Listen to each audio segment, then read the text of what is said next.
So we write 00 on our board, so now we got a due heading up north, and we got a time. Now we need aircraft. So at this point, we're just sitting by waiting for about roughly 20 minutes, and Colonel here will check in. Truman approach, Lancer 1-1, flight 4, Angels 12, min fuel 6.0, ready for Charlie.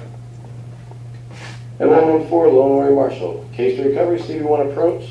Expected final bearing 360, altimeter 2992. Marshall 160, 21, Angels 6. Stand by for your expected approach time. Approach button 15. 2992, Lancer 1-1, copy all. And then I'll sit there and do that for the other 3 that are with him at the time. And what we'll do is we'll stack them. 21 miles back of the ship, we'll just stack the first guy here at 6,000 feet. Next guy would be at 22 and 7. So when you look at it, it looks like escalators or stairs. And I just, they're doing 6-mile tracks, 250 knots, left-hand turns at night. No visual reference of the horizon if there's no sun. So they're just spinning around for 30 minutes getting dizzy. Now, I don't know if you heard the term vertigo, but when you take them spinning left for 30 minutes, all of a sudden turn them right and try to point and find that one little dot that's the ship. And, you know, they get a little dizzy up there and they get vertigo and they start crying.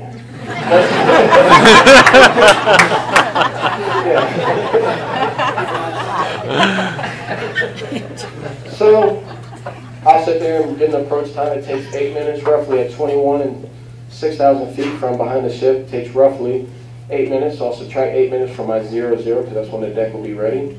So now we're at time 5-2, so I'll read back. Lancer 114, expected approach time 5-2. Expected approach time 5-2, Lancer 1-1. And every 10 minutes, fuel's pretty critical up there. You know, they have nowhere to go but on the carrier, so we sit there and get their fuel state every 10 minutes. We'll say 114, say state. Lancer 1-1, 4.0. Roger. And then we'll copy down. Now while we're doing this in a dark radar room, the room right to our left is all their COs, the admiral, the ship CO, the air wing CO, they call him CAG, his assistant, DCAG. They're all in the room next door making decisions. Now, with all due respect, sir, but you get all these guys who can do, sitting there trying to make the impossible happen, call back to us and say, hey, make this happen. It's like, are you kidding me? There's no way. You know, they want to take the guy at the very back and put him number 1 now. So we got to move the first 6 out the way. And it's like, come on, man, seriously? And then his buddies get mad at us because we moved him out the way. And it's like, hey, talk to your boss in there. You know, that's not us. But anyways, so now time, let's see. It's been a second since I've done this. All right, so at time 4-7, we'll do a 5-minute call. Make sure the boss still is ready. Take him at 02 or at 00. And we'll do a 99 time call to Bob, or to Joel, so he knows exactly what time it is and we're all ready to rock and roll. So at 1 minute to push, Joel turns out of his turn, headed towards the imaginary point out there we call the Marshall Point. 250 knots, getting ready to hit that point and start descending 2,000 feet, or correction, 4,000 feet per second until he hits a place called platform, imaginary point. Passes through that, he slows the descent down to 2,000 feet per second, or was it minute, sorry, minute, second's pretty fast. Until he gets down to 1,200 feet. So at this point, he'll check in with Lancer 1-1, platform. Lancer 1-1, roger, and we'll update the final bearing on him, make sure he still knows which way the ship is heading.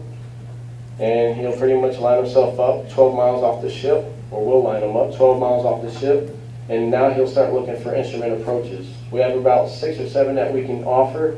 I'm sure he trusts most of the equipment over us, but he'll get his equipment. They all line up, tell him where he's at. We tell him where he's at. If any one of us are lying, he'll know.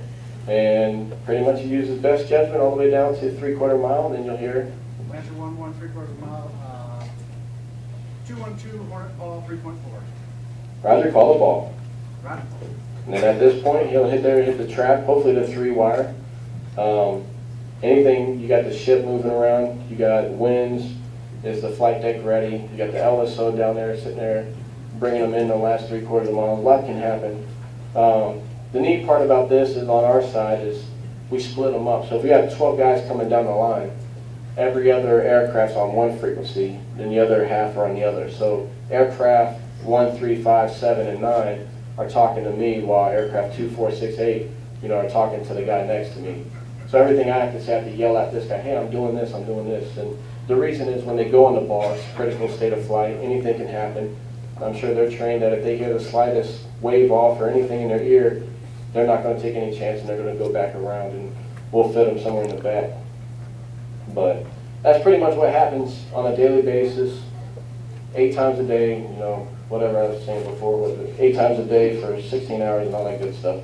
But I mean, it's fun, it's what we do, and then we always get to come home, you know, to you guys and have a good time. So again, I'm Chief Henderson Brownhausen. That was pretty much my speech.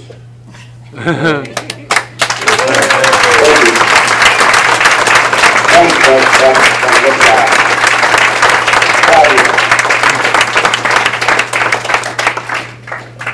As long as we're still talking some military, why, I have something to say that we have 3 generations of military right here.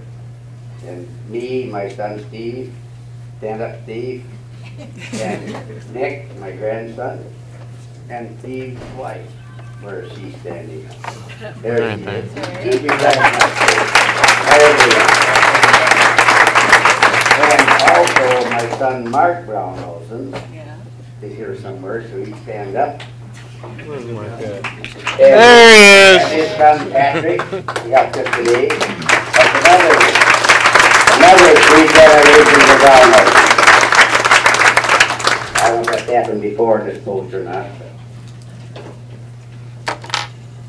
So I think we should all stand and sing God Bless America. Good and loud.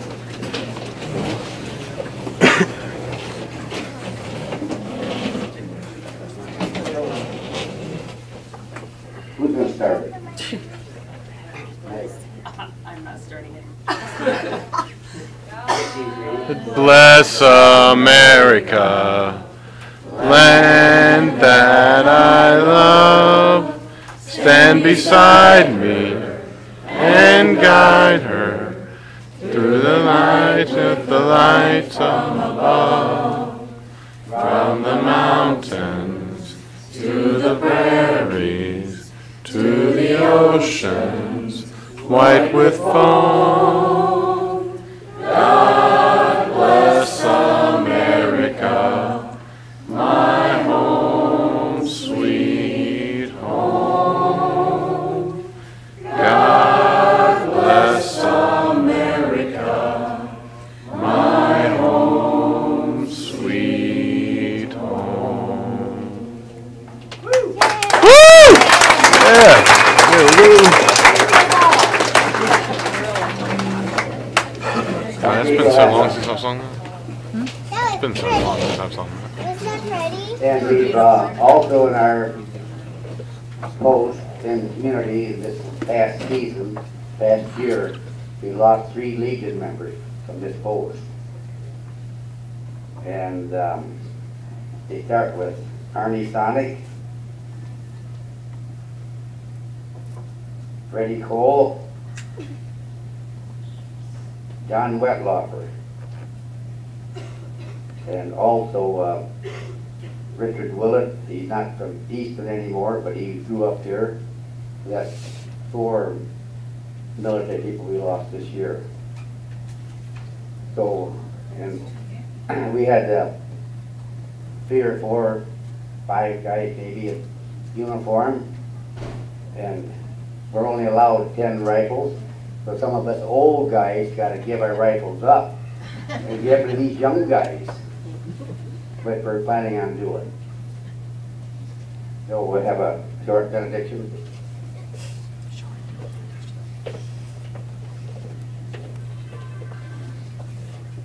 Let us bow our heads. May the strength of God sustain us. May the power of God preserve us. May the hand of God protect us. May the way of God direct us. And may the love of God go with us always. Amen. Amen. That will conclude our ceremony. We'll have a rifle salute outside, and then we'll eat lunch. Thanks to everybody for coming. We got a very nice crowd. Proud of everybody. And thank you again.